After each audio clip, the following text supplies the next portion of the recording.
I believe my health is my greatest asset. Therefore, it is my best investment. This year, my husband turned 65 tomorrow, and we're celebrating our 44th anniversary.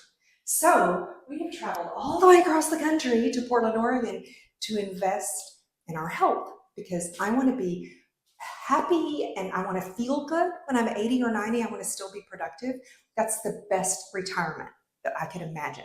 So we're here at Evergreen Factor in Lake Oswego, Oregon. We're getting LUMOMED treatments for hearing, the only thing that really helps reverse hearing loss, tinnitus, and vertigo.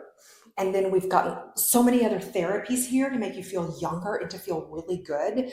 The Vimy bed, the pulsed electromagnetic field table, the red light today. I got in the red light and oh my goodness, it felt so good. And hydrogen water and distilled water, and it's beautiful in Portland. So it has been just a fabulous investment.